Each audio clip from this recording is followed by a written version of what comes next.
मेरे एक पोस्ट पर कागज़ नगर के एक सोशल वर्कर नौजवान सैयद इश्तियाक अली ने मुझसे कागज़ नगर की वजह तस्मिया पूछी।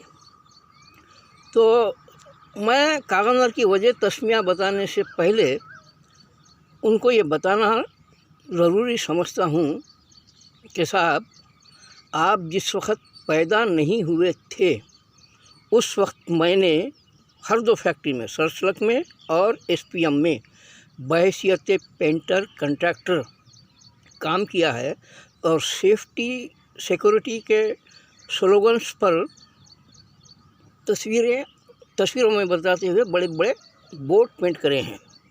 जैसा यूँ कि whenever gas leakage people move opposite direction of the wind, ये एक सेफ्टी स्लोगन है।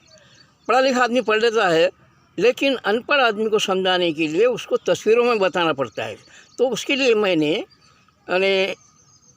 फैक्ट्री की दीवार पर पूरे केमिकल प्लांट को बनाया और हवा की झंडी को दिखाया कि वो मशरिक़ की तरफ जा रही है, तो मगरिब की तरफ जो है वर्कर को भागते हुए दिखाया। तो उसका मतलब ये है कि जब हवा खारिज हो तो मज़दूर को या आदमियों को हवा की मुखालिफ सिमत भागना चाहिए, तब बचेगा, वरना मर जाएगा, भोपाल छानही की तरह। तो बहरहाल वहीं सरसलक और एसपीएम में ये काम नहीं किए, और भी बड़ी बड़ी फैक्ट्रियों में भी काम किया हूँ मैं पेंटिंग का कंट्रैक्टर की हैसियत से।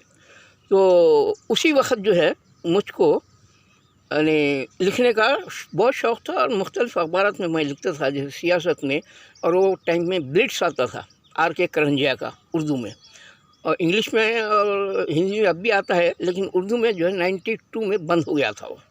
तो उसमें भी मैं सरसलक की और एसपीएम की दास्तान आलम लिख चुका था।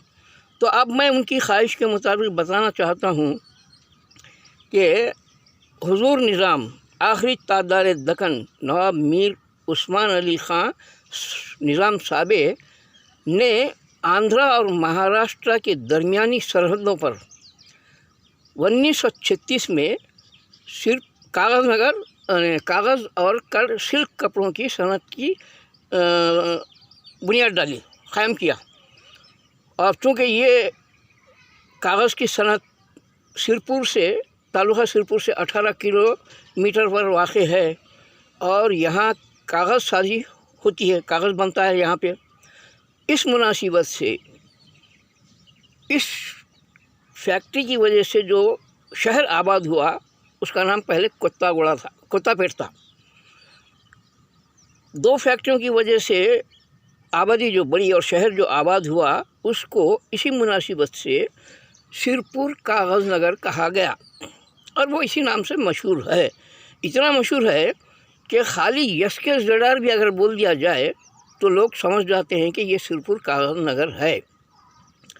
तो अब ये सिरपुर कागज़ नगर का अलमिया ये है कि यहाँ की फैक्ट्रियों को जो कि हज़रत हुज़ूर निज़ाम ने अपने अवाम की रोज़गार को फराहम करने के लिए बनाया था, ये अपने मौजूदा हुकूमतों के इख्तियार में आने के बाद इनको बंद करके मज़दूरों को हज़ारों लोगों को बेरोज़गार कर दिया गया, हज़ारों लोग मर गए साहब। अब इसमें कितने सियासतदानों का क्या हाथ है वो सब मैं जानता हूँ अच्छी तरीके से, और मैंने मुख्तलिफ़ अखबारात में उस वक्त भी लिखा था, और आज भी मैं इस मामले को ऊंचा उठाऊंगा, समझे नहीं, पब्लिक में लाऊंगा। इसलिए कि एसपीएम फैक्ट्री जो 2014 में बंद कर दी गई, और 5 साल के बाद जो है जो चालू की गई है, तो उसमें कितने मज़दूरों को लिया गया है साहब? 200 से ज़्यादा मज़दूर नहीं है, और उसमें भी सब बाहर के लोग हैं, मुकामी आदमी कोई नहीं है। अब ऐसा करने पर जो है वो ठेकेदार को कितना फ़ायदा हो गया? 7,000 मज़दूर तो बेचारे बेरोज़गार हो गए, लेकिन चालू होने के बाद इस ठेकेदार को कितना फ़ायदा हुआ इस ठेकेदार को इतनी वसी व अरीस फैक्ट्री मिल गई, इजारादारी हुई उस पर, उसने जो है इसके 700 एकड़ अराजी पर भी मिल्कियत अपना हक जता लिया है। SPM गिराउंड वगैरह ये सब उसकी मिल्कियत में आ गए हैं। और इसने फैक्ट्री को चालू भी किया है तो इस शर्त पर कि फैक्ट्री में यूनियन नहीं रहेगी, यानी ये अपनी मनमानी चलाएगा। और इसकी ये तमाम मनमानियों को कबूल क्यों कर लिया गया?